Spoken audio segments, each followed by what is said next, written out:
Hello, Steeler Nation. Welcome to Stryker's Inside Slant. Yep, I guess you can hear me now. I'm making sure all the things are going well. Missed the show last week, had my own bye week, celebrated 50 young years here with a half century on this planet, rotating around the sun. Had a great Renaissance themed party, all family, all friends coming around to pay the respects and have a great time and feast and eat, drink, and be merry. Since we got locked out of Maryland Renaissance Fair, we got locked out of Pennsylvania Renaissance Fair this year because they sold out early.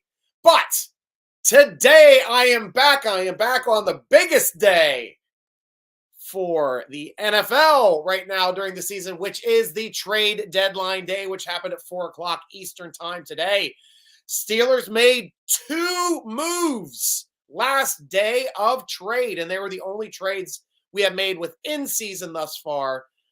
The con artist Omar Khan waiting until the last day to pop out the one position we were all expecting, wide receiver.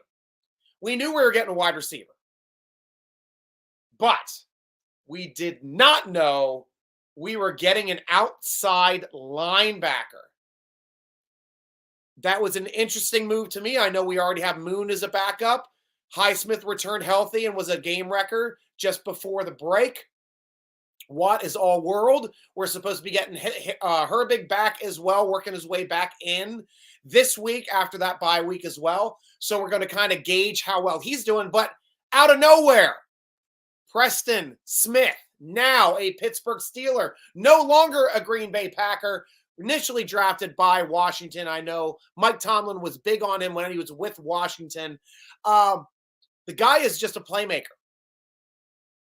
Spots the hole every year. He's had a pass defensed, forced fumbles. He's ticking. He's got 10 over his 8-year career or 10-year career now. Yeah, 10-year career now. Holy Hades. So he's been here a bit. Good amount of sacks, 68 and a half sacks over those 10 years. So that's averaging just nearly 7 sacks a year. Same thing with tackles. 430 total over his career, 71 TFLs. That's averaging 7 tackles for loss a year. That is kind of in line with his sacks, but he has a couple tackles that are outside of that. Quarterback hits are 155 for those are good. Quarterback hits 15 a year. He's getting to the quarterback. So this is a guy that can come in and be an upgrade on Moon. Essentially, that's what we're looking at on our roster. Who's our upgrade for Moon? And it also looks like the wide receiver, Mike Williams, who we just played with the Jets, is an upgrade for Van Jefferson. So that is what we're looking at now. And I know with Mike Williams, I wasn't as excited about Mike Williams. He's a taller guy. He's a 6'4" guy. He's more built like a Z in our system. I wanted more of a quick twitch guy that can get open early on passing downs to deliver and move the chains. Be that situational, that go-to guy. Right now, we don't have one, but we decided to go twin towers on the outside. And what does that do for defenses now? Now defenses have to account for 2 6'2" plus guys on either side of the field. We have to account for a 6'5" guy coming up at tight end in Washington, another 6'2" plus guy in Freiermuth. If you can't figure out a way for us to be able to score in the red zone now with all these height differentials, you can't be an offensive coordinator in this league. Now, the moon ball will be in effect here for Mike Williams. These are the good aspects that I see coming into it. But the most impressive thing, before I get to your questions and comments, I know you're being super patient. Love you guys. But the last thing I want to talk about these big moves was how freaking cheap they were. They cost us next to freaking nothing. I went through Preston Smith's contract. Looks like he's going to come out right around just under $2 million for the season. Not bad. Not bad on that. But Mike Williams was the one I was really, really impressed with. We're giving up a 5th-round draft pick essentially for a 1-year rental. But we only paid $300,000 for Mike Williams on this cap. $300,000 for our next wide receiver. I'm going back over here to Preston Smith just to make sure that I'm getting this breakdown correctly. Signing bonus does not account. Roster GM bonus should not account. He's listed as a base salary as $1.6 million. I believe that should be split between the two teams. Not sure because nothing is listed so far on the other website. And it's in line with his other base salaries. So I'm thinking the Steelers are only on the hook for about $800,000 currently for Preston Smith. So combined, just about 1.1 mil off of the salary cap to have two contributors going down the hill for the last half of the season. Two guys we're probably going to need. So congratulations, Omar Khan. Yeah, Preston Smith cost us a seventh. We had 2 7th-round draft picks. Yes, Williams cost us a fifth. We had 2 5th-round draft picks. Not upset at either of those moves. Let's go. Hopefully these guys can hit the ground running. Time to go to you, Steeler Nation. It is your show. Let's go. Not going for any of the voting stuff. You're going to get bumped on this show because I don't give a crap about the election. I give a crap about my Steelers. Let's go, Stryker. Let's go, Cooley. Good to see. I know. Me at my young 50. I know you. You're already collecting Social Security. Miles! Hey, Miles, how you doing? Big trades happen today. Insane day for trades. We can talk about the ones outside if you want to get to any of the teams that got trades on the outside. I'll give my 2 cents on those as well. But still going to be talking about the trades and how they fit and value within us. Michael, Hall of Fame. We are live. Let's go, Stryker. Thank you, Michael. We got Mikey. Yes, we did. Mikey Williams on the team, baby. The Preston Smith was out of left field, but a welcome one. Exactly. Tim Burrow, welcome to the show, my man. Stryker, $10 million for 12 catches and 166 yards is 1.3 catch per game, 18 yards a game, but $3 million already paid signing bonus. A half of what's left at Mo should be $4 million. Nope. It was 8.3 guaranteed at signing for the 10 million. So 8.3 million was guaranteed at signing. So the 8.3 million has to be paid by the Jets. So that leaves the reduction would be about off 8.3, 1.7 million, half of 1.7. Though it came down to some other things. The only thing I saw was his salary. I'm staring at his salary on Spotrac.com. And what I see out of his salary currently on the Steelers is the base salary is $627,000 because all of the rest of that stuff was pretty much hit with the signing bonus, hit on the front end with the guaranteed money at the sign. Guaranteed money at a signing does not go to any team other than the team that signed that contract. So right now I'm staring at a $627,000 cap hit. That might be already in half of what was left over from the guaranteed amount, which was 8.3 mil guaranteed. So that's probably accurate that we're paying right now out. Still under $1 million for a guy that we don't have to worry about those stats counting into our money. The Jets do. But then again, the Jets brought in 2 other more expensive guys. They're throwing money at a problem over there, which I don't even think was really the problem. So good luck to the Jets. We get a receiver, and I'm happy about that. Mike Williams, 6'4", 280, overall pick, 7th overall pick by the Chargers, who were trying to get them back with the 6th rounders. Steelers outbid with the 5th. Yeah, because we had an extra 5th. So good that we won one of the bids. Evidently, we lost on a couple. We were supposed to get Kirk. That story just dropped. Kirk would have been the perfect fit for this offense. Those type of guys. I would have been happy with Thielen as well. But now he's banged up. Not sure how well he's going to be doing right now. But Kirk getting hurt really killed our trade for this year. I would have loved Kirk. Would have absolutely loved Kirk, but we got Williams. It's going to be a different attack. It's going to be that moonball attack on the outside, trying these guys at jump balls, 50-50s. And Williams is a 50-50 guy. George Pickens is more like a 70-30 guy.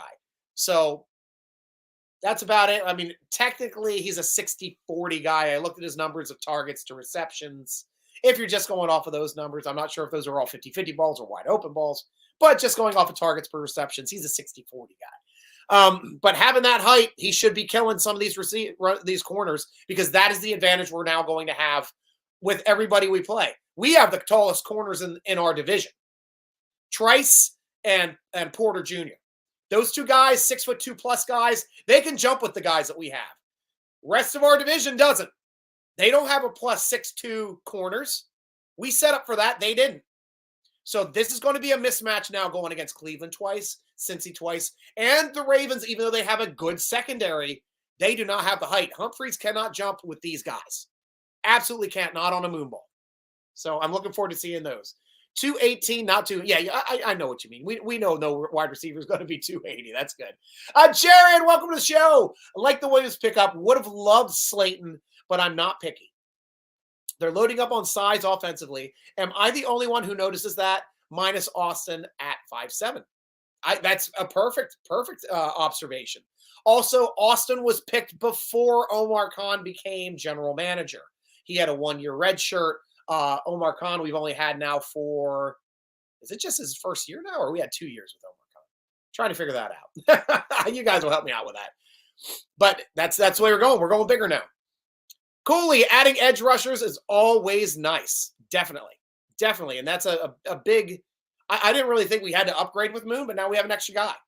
It's great. I mean, you need that kind of stuff because that's the strength of our defense is the ability to rush the passer. That's what this defense is built on. That's why we get so many interceptions down the field. That's why the secondary is feasting. It's because we're getting after these quarterbacks. And if anything should happen to the big guys, Highsmith, Watt, Herbig, we now have another guy in Smith that can step right up and not be too much of a drop-off, hopefully make plays for us, hopefully still continue to get us some sacks. Williams had a severe injury last year. It doesn't look like he's been the same this year. So basically one catchy game and even worth $4 million if we could get back to form for 2 rookie wide receiver bookends. Yeah, that's the thing. We're going to have the Twin Towers on the outside. Preston Smith, though, right?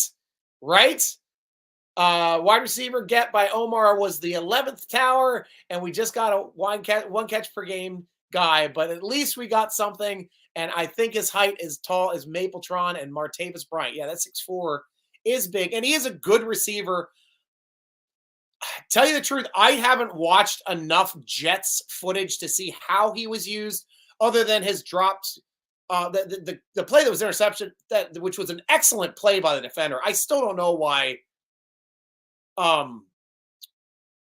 Aaron Rodgers threw him under the bus on that, because that was an incredible interception. Like a very athletic play, dove over the guy, didn't interfere with him, got to the ball, rolled and picked. That was a great athletic interception. I really don't put it on the guy. Aaron Rodgers would, and then he didn't play in the game against us because he was in the doghouse. They brought back Adams. Adams got a couple catches in the first half, shut out the second half. So don't really know who he was within the Jet system. It was his first year in the Jet system. I know he was very productive up until last year in the Chargers system. Now we got to see what he's going to be in the Steelers system. So I'm excited to see it. I'm excited to see what he can pull off this year.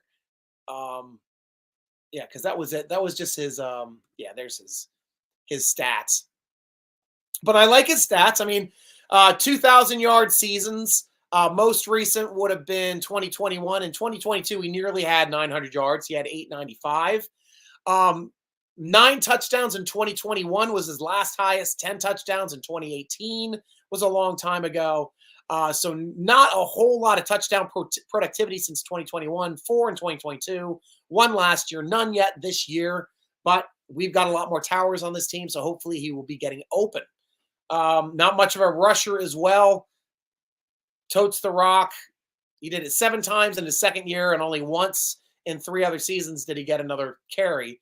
And all of them are low. 1 carry 2 yards, 1 carry 3 yards. So not really 1 carry 1 yard. Not really known as a runner. Not expecting him to do any running. Probably not a returner as well. Nope. So don't have to worry about him in that respect, or even on special teams. Sorry, guys, shut off my alarm. But it's another piece that we got, right, Henderson? Henderson knows it. Stryker, why have we been told we'll finally see Ramon Wilson for the last several games and then never saw him after being told that? He got hurt again. He's now back on IR, or he's been placed on IR. He was never placed on IR. So that sucks because we were trying to work him back in the system. Still don't know how he hurt himself. I have to think it was practice because he didn't get a lot of in-game snaps. He was on the field for a couple plays this year, but did not take a whole lot of snaps with us. So I'm thinking it was a an injury in the practice sessions. Steeler Nation, that's it, baby. Could Roman Wilson be a quick twitch wide receiver? You want kind of slightly bigger Calvin, and could be the second new wide receiver we see in the second half of the year. I'd love to if he wasn't on IR. I honestly thought he was going to be that possession receiver because that's what he was in college. He is that quick twitch guy. He gets open early, great route runner, great hands, ready to play right out of the box. Problem is he's not healthy. And if he can't stay healthy, he can't help us. That's the biggest thing that hurts. Michael Hall, vote Danny Smith for best special teams coordinator. Now that's the type of vote I can take on that show. I will take that Danny Smith vote all the way to the NFL for best coach or best assistant coach of the year. He should definitely be in consideration because he's doing some incredible things over on special teams on all of the units for us this year. Tim Burrow, Omar done his job. No Achilles heels, maybe best overall player talent in the league. Shockingly, so there's no excuse this year. Tomlin doesn't win playoff game. The buck stops at the head coach's desk. He does have everything pretty much laid out in front of him other than the bang-ups on offensive line, but I hear Zach is going to might be getting some snaps and working back this week at center. That's huge news. Heard Patterson's working back. Heard Herbig's working back. So we got a lot of guys that are big contributors. Like Zach was really the only starter we had that's trying to work his way back, but the other guys were big contributors and helping us. Corey Trice being the other one. That's another big. He was our third corner when he got hurt. I mean, we have Sutton back now. He can play backup at every position. Free safety, both outside corner positions, slot position. That guy is a weapon, and I cannot wait. And Sutton's not hurt. He's just been suspended. He's been practicing, but he's suspended. Now he's able to play. So we're going to be getting a lot of guys back here. Dreadlock99, welcome back, my friend. Aaron Rodgers said that Williams was just getting his speed back from his ACL injury. Rodgers said it was all mental from here. That's a good point. Thanks for chiming in with that one, Dread. Thomas Tactical, welcome to the show. It's going to be open up for the offense, makes it hard to double Pickens. All other wide receivers and tight ends will be more effective. I completely agree with that. That's a good take there, Thomas. Gord, hey, Stryker, am I correct that with Williams' size, he is a good downfield blocker and will fit into Arthur Smith's offense? Well, that was what I was hoping, actually. That was a great point and something I did want to bring up today that I forgot to say. But at that 6'4", 218 size, that is a large frame blocking downfield.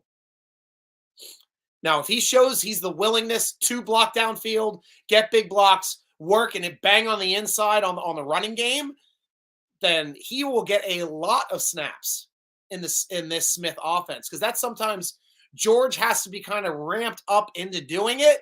He can do it. He's not always excited to do it. But if we get somebody that's excited to do it with size, they're going to be on the field a lot more. So that's a way that he can ingratiate himself in this offense, and I hope to see it with his size. Miles, Steelers going to the Super Bowl. We got a chance now. We got a chance. Got to beat Washington this week. That's test number one, and they're a really good team. Very good. I thought the Ravens were going to have more problems than they did with Daniels.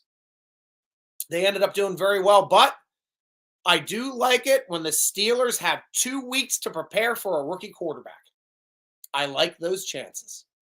I think so. Seeing us with it being 2.5 point dogs, this is a game you should be able to put your money on the Steelers and win. Tim Burrow, Williams, great years with the Chargers, knows their system, knows Herbert, and Herbert better than any Steelers quarterbacks. Do you think Williams would have rather been with the Chargers, perhaps? The better coach in Harbaugh too. Well, you're comparing Harbaugh, a coach that had to cheat to win a national championship, and is the reason why he's still not a college coach, because he had to cheat. And now the sanctions coming down on Michigan makes it so he didn't want to have to pay the piper, and he left to go back into the league. So, if you're willing to cheat, I guess it could make you a better coach, because Belichick is the best coach in the league who has cheated on numerous occasions, even on his wife. So that guy, if you want to value coaches, that's how you value them. But the rest of the league picks Tomlin as being the better coach out of that matchup, especially since he already beat Harbaugh earlier this season and rubbed it in his face pretty good in that game too. But I don't know personally if he'd rather play with Herbert since he was on that team before. Nice homecoming. No, I could go with that reasoning a little bit more there, Tim Burrow. But I think he will be excited to play with Russell. I think he will be excited to have George Pickens, a younger kid, on the other side with him that he can help work with. And I think he's going to be happy to have Russell Wilson. Russell Wilson is a legit quarterback in this league. He is an all-pro. He is a Super Bowl winner, something that Herbert was not. So, yeah, I think he's going to be excited either way, but he's definitely going to be excited to play for a team that wants him, and the Steelers want him. So let's see how refreshing he is now. Hopefully getting ramped up this week and get some snaps this week. Miles, Washington is going to be really big challenge, though they have some dudes. Yeah, they do. Washington's a great team. I live in the area. I watch a lot of their games. I saw the Hail Mary real time. Michael Scott Joyner, what are your thoughts on DJ going to Baltimore? I hated it. Initially, I'm like, wow, that sucks. They got another great possession receiver, but then I watched him play, and I'm like, there's no place to put him on the field. They essentially picked him up for depth. And that's crazy to me. Like, Flowers is their go-to. Flowers is their possession guy. Flowers is the guy in top 5 and receiving yardage. There's really no place for Deontay Johnson. They got Aguilar on the other side. And then they have the other guy that they've been using in the slot. So it's like he's kind of an extra guy, maybe a fourth right now. But if somebody gets hurt, he's a really good plug and play. Like, I don't think they're going to miss a beat if Aguilar goes down. They won't miss a beat. They'll miss a slight beat, but they'll still be productive and they'll still be able to move the football even if Flowers goes down now. And I think that's the important thing. And I think that's what they were worried about the most. But as far as for their roster right now, they essentially made a position where they already had the players there. They just added depth. And he's a great depth player. And also, in my opinion, to have the best PFF route runner in the NFL coming in off the bench for you, you're looking good. You're looking good, whether he's lining at slot or whether he's lining up outside. The guy's going to be open. So, good pickup for them. Michael Hall, week 15 to 17 will be a pain in the butt. 2 travel games in 10 days, play on Sunday, Saturday, and Wednesday on Christmas, travel Philly, then Baltimore, then back home against Kansas City. Long 10 days. Yeah, that's like what we had with that when we were 10-0, coming off of that 11-0 streak, and we had 3 games in 10 days, and that blew out a lot of our team. So hopefully the injuries stay to a minimum because those types of runs can kill you, especially in the cold. Tim Burrow, will the Steelers address their poor run defense and being the highest paid defense in the NFL history for the past 3 years in a row, yet being so poor tackling runners? Well, their defense is in the tops. Either way, turnovers, they're in the tops. I know they're having trouble with certain run sets. I know they had a good, most of the yardage came off of the one big play, but he earned it. Any yardage is earned by the running backs, but the running backs did not beat us. Like, that's the thing you got to worry about. Like, when we go up against the Ravens, that's the test because we know Lamar can run. We know Henry can run. And those two together, working together, can control the clock and make it impossible for us to be competitive if we're not scoring at every drive. So we'll have to see how that works out in that respect. But as far as for points per game, as far as for red zone, as far as for third down, we're at the tops of the league, man. We're doing good. Like, that high-paid defense is doing well, and that's what we need. My man! I love your group. Your group's super fun there, Dreadlock. You guys can always jump in. Washington Commies 6-2, more optical illusion than Steelers 6-2. But if they can just win 5 in the last 9 days, they should easily do that because that's splitting the Ratbirds, sweeping the Bungles and Brown Turds. Yeah, I could see them definitely sweeping Ohio this season. If we can split the Ravens, that's huge. That's 5 games, and probably would give us the division because we're already still a half game up on the Ravens. But that makes the big 3 games. How are we going to perform in Philly? Philly is not as good as I thought they were going to be this year. They're beatable. So I'm not as worried for Philly. Washington's a test. It's on the road, but he's a rookie quarterback. Can we fool the rookie? That's what it's going to come down to really in that matchup. And then Kansas City's Kansas City. But they lost last time they played on Christmas Day. So we'll have to see how it works out when we play them on Christmas Day. So, well, I mean, it's going to be tight because we're already sitting at 6 wins. 5 wins will give us 11. I think to win this division, you probably need at least 12. At least 12. Just because I haven't seen the Ravens schedule. Let's see the Ravens schedule too. Because I want to see how it's going to come down to here at the end of the season. On their regular season schedule. I like more of the tack ones. There we go. That's a good one. So they have Cincy this week, obviously us the following week. Then they have Chargers, Philadelphia at the Chargers, home against Philadelphia, and then at New York. New York's not a difficult team. Playing Pittsburgh again, playing Houston on the road, which might be one of their tougher games, and then home against Cleveland.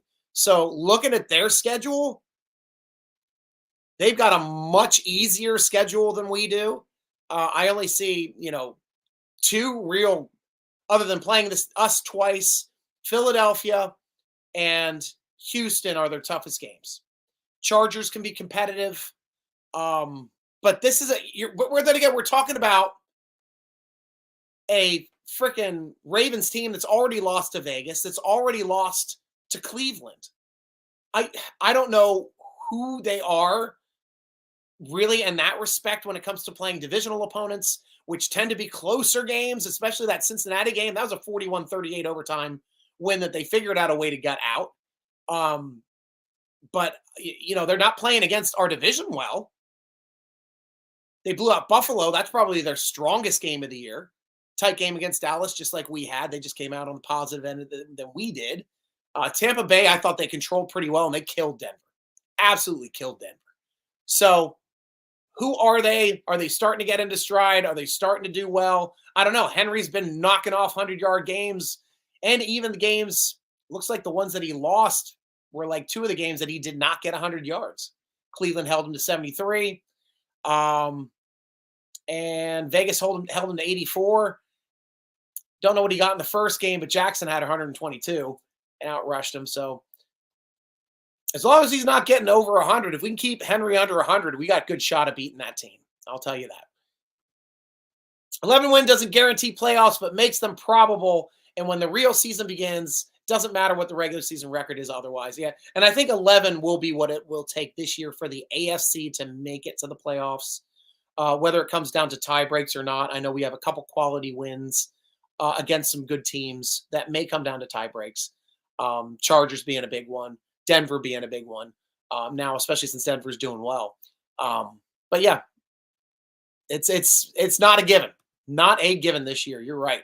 Any real Steeler fan will tell you that the only season that matters is the postseason. We got to get to postseason. We're looking forward to a win this year. We definitely are. Tim Burrow, Stryker, you're making Mike Williams sound like before his major injury last year. Mike Williams years ago, 1,000-yard year guy. Right now, he's 30 with 9 games, 12 catch, 166-yard guy. Definitely is. He's coming off a big knee injury. But don't take it from me. Take it from Aaron Rodgers just saying that he's just starting to get his speed back from that ACL injury. I mean, that's not my words. That's his words. So stats are something that you can always point to. I look at stats more for trends. Right now that is who he is. We're also a 6-2 team. That's who we are. But you're not your record. You go and play in the next game. It doesn't matter what your record is. Just like this guy, it doesn't matter what his stats are. So as long as he starts becoming productive and can get open in the system. So I'm cautiously optimistic on him being able to come back out and do well in our system. I'm going over to SteelerNation.com, checking out the questions over there, because I knew we had a couple from our Steeler Nation writers and people over there. It's free to join, SteelerNation.com at the Football Forum. Drink Iron City, great job, Stryker. Thanks for doing these. How important a role will this new wide receiver become to the overall team? Right now, I think he needs to show that he is going to be the better option at the X receiver than Van Jefferson. And Tim Burrow, I'll even come into your thing, your last point also stating on who he is, 166-yard guy. Let's look at Jefferson's numbers this season. Van Jefferson has this season so far 14 receptions for 139 yards and a touchdown. We're looking productivity-wise, nearly the same player. Nearly the same player when Jefferson has a much tougher time getting open. Obviously, his game's getting better here as he's gotten, or at least gotten more targets since per game since we've had Russell join us outside of the first game of the season when he had 5. Dallas game, he had 5 targets too, but his first game being the best game he had. So really, you're replacing the stats-wise a guy with similar stats, but completely different body types. You know, Van Jefferson's that 6'1" guy, 200 pounds, willing blocker. I actually do like the way Van Jefferson blocks. I cannot fault him on that. I cannot say a bad thing about him on that. I want to see what the 6'4" frame with an extra 20 pounds on him can do in the running game, as well as being a little bit better at those contested catches, which Van Jefferson is not good at contested catches at all. That's probably the biggest difference between these players. And when you have someone throwing more of an arcing pass, that's going to be more giving your receiver a chance to catch those contested balls than they would normally from a line drive passer down the field. Second question over here from Drink Iron City. Will outside linebackers see much for snaps? I assume he will be depth. Yeah, Smith is going to be there for depth, and probably not going to be working into this system very much unless we start getting into injury situations. But that's going to have to come down to what's going on, because right now I know Moon is healthy.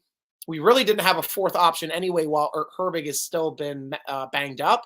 Don't know if Herbig's returning. They're talking about him starting to practice this week, so we have to wait till tomorrow and the next days to see what his practice participation is, to see if he has a chance of playing this week.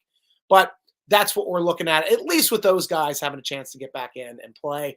Derpy, welcome back to the show. Yes, stroke that beard. We were plotting a Super Bowl run with these two pickups at the deadline. That's it, Derps. You know what's going on, baby. Yeah, the depth thing, depth for outside linebacker definitely hit me.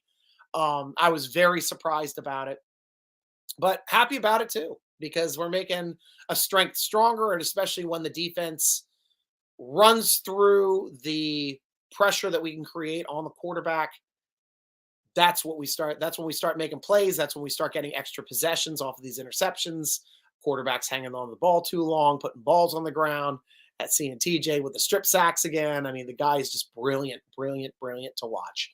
And it might come down this year where TJ Watt doesn't have the most sacks in the league, but he might have the most game-changing plays on defense. I mean, the guy is just watching every game is a blessing, because I just wait until what is the play that TJ Watt is going to make the play, because they can't stop him all game. You can't. He's too talented. He's too driven. He's too mentally tough. He's too physically strong. The guy does not have a kill to his motor. He is 100% every time he's on the field. Love watching him play, and it's a blessing, especially after watching like guys like Lloyd, guys like Harrison, just be absolutely dominant in those positions. Watt's a special guy, guys. Like, watching Watt, I mean, hell, he already set the Steelers' all-time sack record by his 6th season, and he missed one whole season pretty much with an injury. I mean, the guy is sick house. His only peer is Reggie White when it comes to sacks. That's it. That is how good this guy is. And I just can't believe how awesome it is just to keep watching him in NFL football games. Robert, Steelers defense is highlight reel stuff. There's big, spectacular plays, but they have no consistency with the run defense. It all has been true for years. Now it's endemic. Well, they had been doing well up until their last few games. The Indianapolis game, I know, was a tough one for them. And the last one, I know, was a tough one for them. But they had been doing very good game averages for keeping the run defenses down and shut down. It just depends on what we're trying to shut down on the team, because we played the Giants last week. They went to a quick pass attack draw option. That was something we weren't prepared for, to tell you the truth. That was a scheme. So now we have that's not something Baltimore runs. Baltimore's not going to be a draw option, get the ball out in 2 seconds team. They never have been. They got Lamar Jackson. Lamar Jackson holds onto that football till we get 6 sacks. That's how we end up beating Lamar Jackson in most games. So A lot of times it can come down to schemes. Yeah, we had a couple disappointing games with the run defense, but I think they can be better than they are. I think having Highsmith back is big too. It was tougher having Moon or having Herbig try to lock down that side. Smith is a longtime starter, a much better run defender. Maybe that's a reason why we bring him in to be the run defending outside linebacker. And that would be a smart freaking decision because that's the way we rotate our inside guys with the rookie Wilson coming in for the passing downs and you landed Roberts in there on the rushing downs. Might be looking to do the same thing on the outside. So that would be interesting to see how they start scheming that up moving forward. Highest paid defense, NFL history, 3 years. Shouldn't be doing well.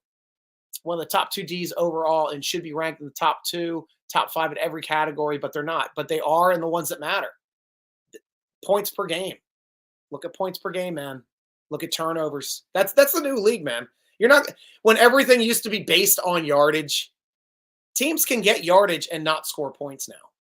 That's the thing. That's why we're getting turnovers in their end zones. They're getting 60, 70 yards down the field. Bam, turnover in the end zone. There goes all that score.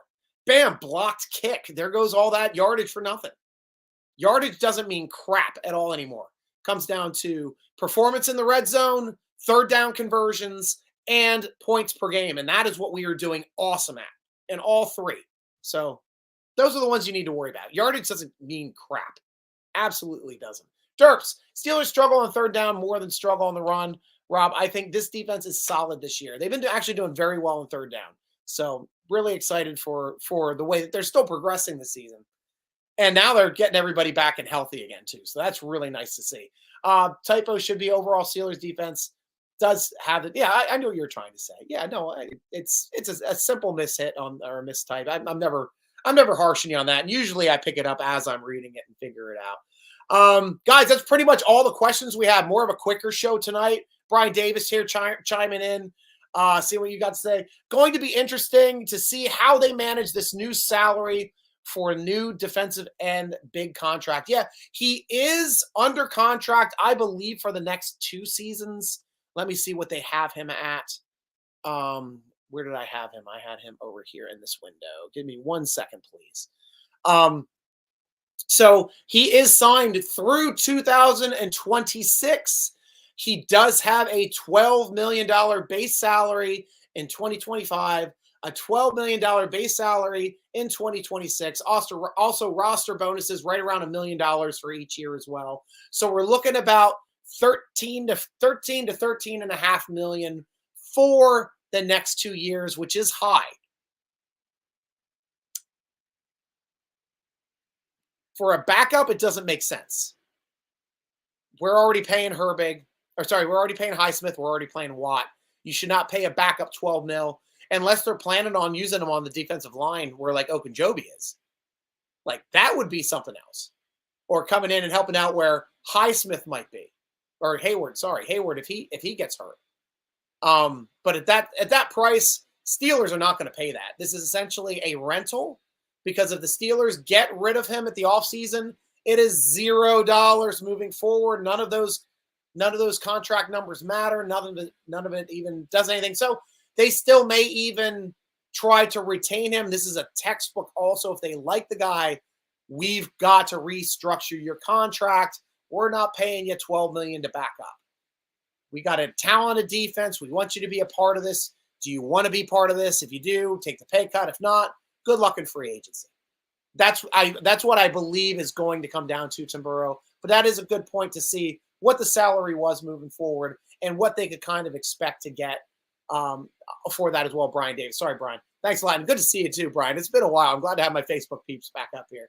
Tim Burrow, as good as Herbig is and lucky, we are to have him as a third outside linebacker. Alex Highsmith really is special and worth every penny of that contract. And he's proven that even when TJ is not there. Yeah, he is. He is a Steelers know how to draft outside linebackers. They always have. We've always seemed to have had a great outside linebacker. We've always had a great center. We've always had a great X receiver till this year. But that's what they've always been known for doing is getting those high motor outside linebacker. We had been known for having great inside linebackers, but we had a drought for a long time after Shazier went down with that neck injury.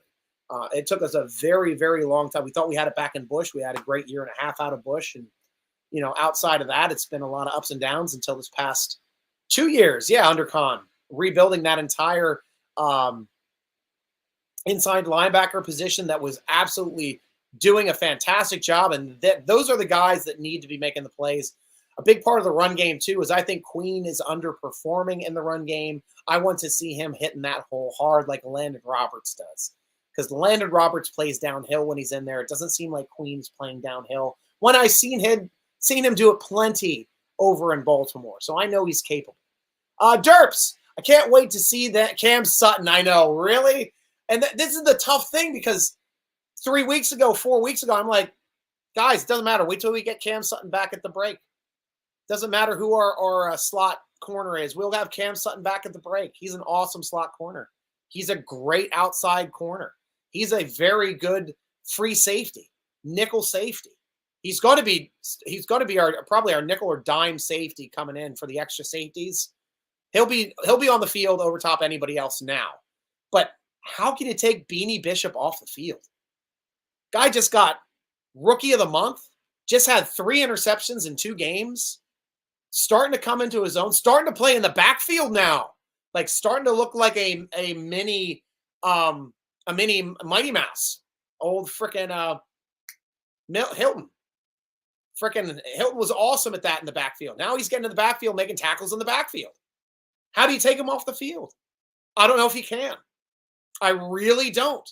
It's a nice problem to have. I know what I have in Cam. I know Cam is a playmaker as well and a fantastic pass defender. But how do you take Beanie Bishop off the field? 3 interceptions in 2 games. He's the hot hand. Off of a guy that's missed half of a season so far, I cannot start Cam Sutton over Beanie Bishop this week. I just can't. And there's no spot to start Cam Sutton this week. So we'll have to see what happens to him moving forward. But it's a nice problem to have. Michael Scott Joyner, great show. And don't call me white. Nice. Love it, Michael Scott Joyner. You're always welcome on this team. Yeah, that's right. Because, guys, that is a reference to the hat I am wearing. I'm wearing my NoFX hat, one of their big songs. Don't Call Me White. Don't Call Me White by, oh, gosh. Fat Mike. Mexican, calls himself a beaner. Fat Mike says, "Don't Call Me White," in his big song about racial stereotyping and categorizations. Love the guy. Great group. White Trash, 2 Heaves and a Bean. Awesome album. Awesome album. Thank you so much for noticing. Appreciate you, Michael Scott Joyner. We love you, Stryker. We love you too, Brian Davis. Thank you so much. I appreciate it. That's why I do these shows. Debbie's back. Debbie Dickerson. Hi, Stryker. We miss you. Oh, I missed you too. Had to take a week off, Debbie. I hit 50. I hit 50 years young, and I had my big party, and I'm starting to travel and do all sorts of fun stuff. I'm hitting the RV tomorrow. I'm going to be gone till Monday. Hopefully, I get to see the game real time and not have to delay tape it or watch it in delay, but I might have to watch it in delay this week. But I will watch it before the show next Tuesday. Next Tuesday again, 8 o'clock Eastern time. I will be making that show. So can't wait to see you guys then. We are not talking about that at all. We just want we had a nomination for our special teams coach to win Coach of the Year or special sub Coach of the Year, or we can go for Defensive Player of the Year. My vote's on TJ Watt. Those are the only votes I'm counting this year, and that's shit. Tomlin's well beyond winning a best coach. He's just expected. It's like Nolan and Cower, like, our guys don't get Coach of the Year because they're expected to win. They come out winning out of the box. Other than Noel. I mean, Noel was a 1-win guy first season that he ever had, but after that, he rewrote our franchise. So when you're consistently great, you usually don't get those quick twitch responses. I thought Tomlin's best year was the year we lost all of our quarterbacks. That was a fantastic year. Even last year. Like winning with Duck, winning with Rudolph the 1 year Ben went down after 2 games, still getting to playoff contention to almost make the playoffs, get knocked out last week of the season. Last year with those quarterbacks and still finding a way to make the playoffs, that was an incredible coaching effort. We definitely didn't have the talent to win in the playoffs once we got there, but the coaching effort got us there.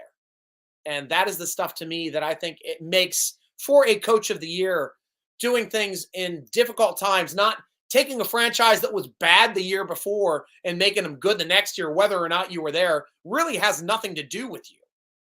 The things that have to do with you that you can actually see on the field is when your team starts losing lots of players at a position, but you still find ways to win. That's something Tomlin does every year. That's something that Harbaugh can't do. Harbaugh lost his quarterbacks. They had a 4-win season. 2 of them were against us that year. That was the Mike Vick year. But he couldn't win when he was in adversity. What's his excuse? They were still a running team. They could still move the football.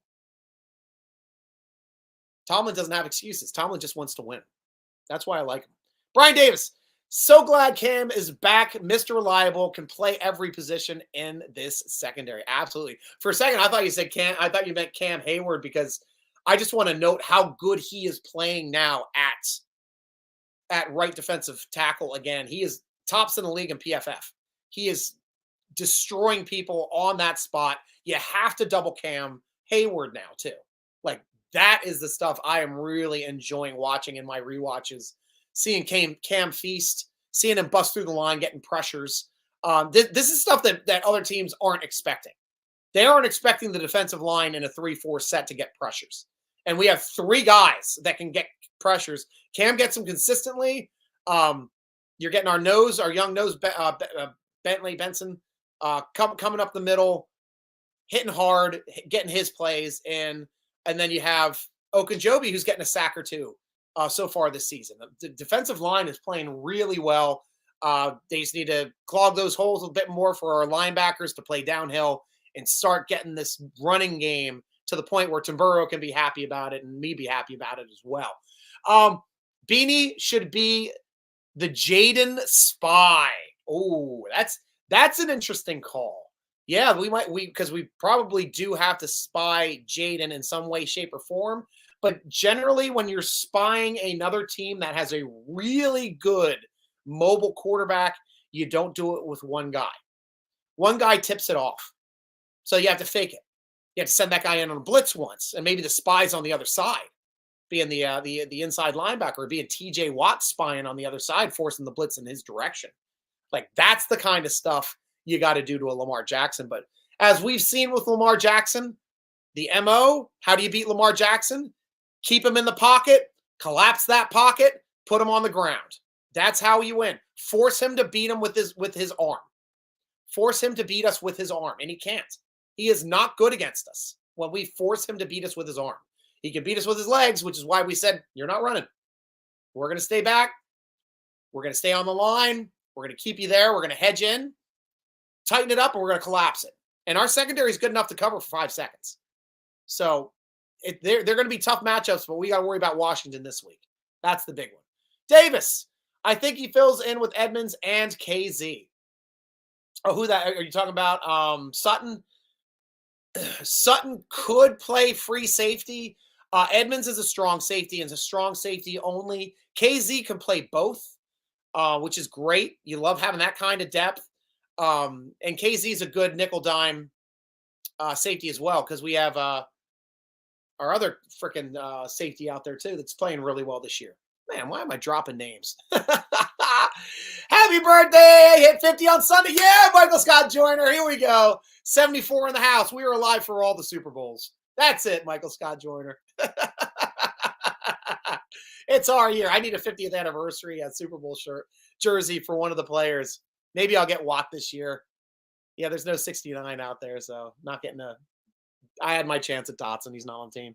Michael Hall, are we getting any hurt players back from during the bye week play Sunday? And where are we right now with injured players? Yes.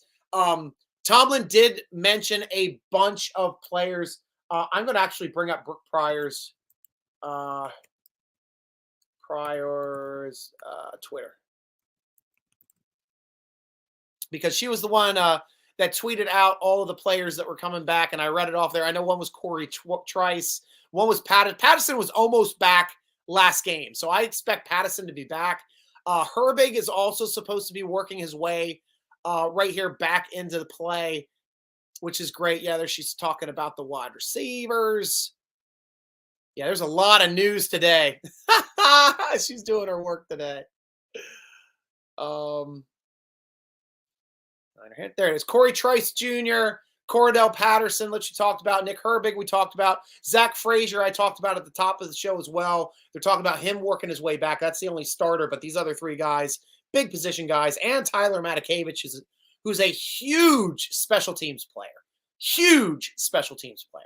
So I'm excited. Any of those guys coming back is a plus to our depth and make our team better. With guys like Herbig and Patterson, these are guys that can actually make plays on the field. And Frazier is a great center. He just got to stop putting balls on the ground. That's the only thing we got to worry about with Frazier. Just stop putting balls on the ground. Because the other center's done a decent job. Yeah, he went against an all-pro nose tackle last week and got pushed around a little bit. But he did fairly well for his first game playing against a guy of that caliber, especially being a rookie. We weren't expecting anything out of him this year. And Frazier's the other rookie. We're expecting more out of him. Michael Hall, I meant to say, are there any players hurt that we're getting back with the week off playing Sunday? No, that's what I answered. You don't have to correct me. I know it. I speak perfect drunk. I haven't had a thing to drink yet today. Oh yeah, I did. No, I had a beer at lunch. Then I took a nap. I'm 50. Yay. But I also got my 50 burpees in too with my CrossFit team this morning. So that was fun. They're always very happy to see how excited I was about my birthday burpees, because usually people aren't excited about their birthday burpees, but damn it, I'm a high energy guy. I think that's why I'm still alive and still doing pretty well. Still, I feel better than 50. I still feel in my 30s. I don't have too many aches and pains yet, and I think it comes down to, staying active and doing stuff. Still playing hockey. Still winning my hockey games. Just won one last week and had a good game. I only let in 2 and a 5-2 win. So yeah. I'm doing all right for 50. Here's to the next 50, guys. Brian Davis. I think Daniel will be a non-factor against our big D line, but that running game scares me. The Giants are us. Yeah, they did mess us up with the run, but the Giants run a completely different offense than Washington. Washington is not going to go to a quick pass attack because their quarterback strength is taking his time, making reads and making plays. This is not a 2-second guy, and he's a rookie. So you're asking him to do something that he's never done. And he's done the whole entire time in college, taking his time, finding his spots, hitting his spots. He's not going to have that time this week. We're going to get after him this week. Plus, the rush attack was more of a draw rush attack. We didn't know if they were going to pass or run out of those sets. They caught us on a few. They got some big gash runs on a few, and that's what really elevated a lot of those numbers. So it's going to be a completely different thing. It's like when we go and play the Ravens, we know they're lining up to try to beat us in the face. And we will do better against teams that try to line up and punch us in the mouth than having a guy that can just rip off. Josh ripped off a great run against us too with Indianapolis. And he's more of a downhill runner. But that's the way those teams are supposed to attack us.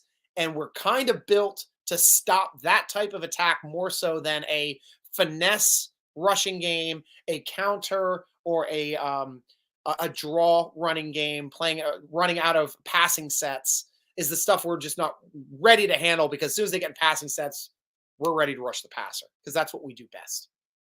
That's what we do best. Carlos! Thank you, my man, and thank you so much for you and your beautiful family coming over and sharing my 50th with me, my friend. Oh, mucho gusto, mi amigo. Love it. Love it. Oh, love having you on the show, too, as always. See you soon, my friend. Michael Hall. Was it a themed Steelers birthday with 50 layered Steelers cakes, 6 Lombardis on top, and rounded in Super Bowls and scores of teams we played would sound like a nice day for hitting the big 50. Funny enough, the only thing Steeler related we had were the 6-packs. That was it. 6-packs, being a 6-pack of Lombardis that we have in our own trophy case. We were drinking 6-packs at the party, had a lot of Natty Boh, but I wanted a Renaissance fair themed party. I work a lot of Renaissance fairs. They're fun as hell. Didn't get to go to Maryland this year or Pennsylvania. Both were sold out. And since they were sold out and a lot of our friends didn't get to go to Renaissance fairs, we hosted one. So we dug a fire pit in the backyard. Fortunately, I had a guy with a pyrotechnics degree running the fire because we're in a no burn, unfortunately, here. So we had that completely supervised the entire time. Who also runs all his 4th of July celebrations on 12 pallets. The guy's something else with pyrotechnics.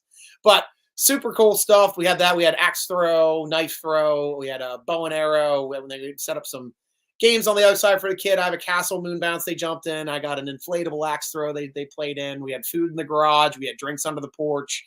Everybody laid out everywhere, just having a good time, talking, chilling, walking around, dancing. Had, Renaissance theme type music playing most of the day until we got to the after party, and then put on more of the contemporary stuff and played some music around the fire then at 10 o'clock because we didn't want to be too loud for the neighbors, but we stayed up till about 1-ish. Had a great time. I mean, you only turned 50 once, but I've also been celebrating for the past couple of weeks. I've been celebrating in Pittsburgh for a few weeks during the games. My buddy and I, who share the same birthday on the 1st, we came out to Pittsburgh for the previous game, the Giants game, and we went to nuts in Pittsburgh for that game. So hit some breweries, got tons of food, overate, hit the tailgate, hit the game, celebrated the win, hit breakfast in the morning, a nice spot, and then came back home. So that's all you can do. And then plus I leave tomorrow for upstate Pennsylvania, going back to my kinder stomping ground, and I'm going to be doing a quarterly with the Barbarians here this weekend. So we're going to have a blast. It's going to be a fun weekend here with the tribe. And they're also guys that do the Renaissance stuff, and they all dress as barbarians, and I'm more of a Celt, but I'll be providing some good music for them this weekend and having some fun and drinking a ton. You only turned 51, so you exploded too, Michael Hall. A Giants game should have been a 40-piece, like I said last stream. Yeah, definitely should have been and could have been. But we won. That's all that matters. I keep saying, I don't care if we win by one ugly. It's a win, and wins are the only thing that matters in the NFL. I've watched enough games in my 50 years of life to know that wins are the only thing that matter in the NFL. Doesn't matter how you get there. And I still hear things like, oh, the Bears are suing the Washington team to replay the last play. It's never going to happen. You are never going to replay a game that happened and is in the books. It's never going to happen. They'll chalk it up to referees making mistakes, missing plays. Yeah, we should have done that. That should have happened. That should have been called. It happened to us this year already. Yeah, Fitzpatrick. Yeah, he that wasn't a penalty. Should have been a penalty. Doesn't help us anymore. But you can't sue to get the game replayed or that play replayed because we already made the play, which sucks. Tamburro, thank you, Stryker. Love to each and all of you. Love you too, my friend. Have a great week. I'll see you next week, Tamburro. Hopefully we have a good showing here in Washington this week. P.S. Coach of the never been given out until postseason complete. Otherwise, his BS. Love you. I like that. I like that take on the coach of the year. I like that. And then, plus, the only thing that matters in that respect is the Super Bowl winning coach. That's all you need in that respect. Well said, my friend. Talk to you next week. Michael Hall, lock down Terry Mack Sunday. Definitely. That guy is a game disruptor. So if we can make sure he's not making plays, then we've got a much better chance of winning this week. Debbie Dickinson, enjoy your birthday. Thank you, Debs. You helped make my birthday fun, too. You're quiet today. I was expecting more comments out of you, but love having you on the show. I'm glad you're here sitting, watching, and enjoying it as usual. But anytime you have something to say, we're here for you. Brian Davis, do you think Justin Package will be introduced this week? I don't know. I was expecting the Justin Package out of the box. I really don't want Russell Wilson on the 4th and shorts, 3rd and shorts. I really don't. Bring in Fields. Have him watch. I don't want him getting hurt. I don't. With as good as his arm is and how different this offense looks with him running it, I don't want him getting hurt on a freaking quarterback sneak. I really don't. And we have to run him. We have to run him. Like, if you don't run a quarterback sneak, it really limits what you can do on 3rd and 4th downs. And it sucked having Ben Roethlisberger, who is the exact same size as Tom Brady, never ran quarterback sneaks. Maybe one a year. Lucky to run one a year. Brady was calling them on 3rd and 3s. If he saw them lining up in an offset, tap the ass of his center, tap the ass of his right guard. Then they know. Oh, we're going. That's a plow play. It was a hand delivered audible to 2 guys, and those guys just plowed for him, and he'd rip off his yardage. He's like, here, 3 easy yards. Here we go. We're getting a first down. Slap ass, and they go. I saw that happen every freaking time. Ben, shotgun. 3rd and 1, 4th and 1, shotgun. Couldn't stand that shit. I can't stand that at all. Sorry, Ben. Loved you as a player. Hated you as a short yardage quarterback. Absolutely hated you didn't use your size. But he didn't like taking those hits. Guys, that's all the time we have on our show for Strikers Inside Slant. Be sure to follow us over at Steeler Nation. We've got all the links for at Steeler Nation for Twitter. We're at Steeler Nation.com for Instagram and Facebook. I'm at SN Stryker for most social media, minus my OnlyFans. Obviously, no one wants to see that. But come on over to SteelerNation.com. Sign up for the football forum. It is free to join the forum stuff. It is fun to talk. We have all the news comes out almost immediately. So we hear a lot of stuff that's going on, have a lot of great conversation about that stuff. So always fun to talk about. Guys, it's your show. I'm also going to sign off on your last words. Michael Hall, have a good night, boss, and happy birthday. Cheers to another prosperous year of life. Love you always, and see you next week. Real season starts Sunday. Let's get them. Perfectly said, Michael, Hall of Fame. That's why I love you, my friend. See you soon. Tim Burrow, last word. Herbig is the number one guy coming back, I think. Well, I think Zach would be a little bit bigger being a starter. But, yeah, I love Herbig. Absolutely love Herbig. But then again, I'm a big Corey Trice guy. Patterson was starting to run awesome for us there. He seemed to be the only guy that was able to run in that one game that he got hurt in, which sucked. But yeah, it's a lot of good names coming back, a lot of good depth. But yeah, I can't disagree with Herbig being your favorite on that. He's a hell of a player. His productivity per snap, unlike anything I've ever seen so far out of a defensive player. And just to watch him hopefully grow in this system, we'll have to make it to the point where like we have to make tough decisions with Highsmith and or Watt to get this guy on the field. Really, and it's a good problem to have. We have three great pass rushers, and now we've got another good one with Smith. So good problems to have. Guys, that's all the time I have for Strikers Inside Slant. I thank you once again for making my Tuesday enjoyable. Go out and enjoy the night, drink, and as always, I'll be rooting along with you. Go Steelers!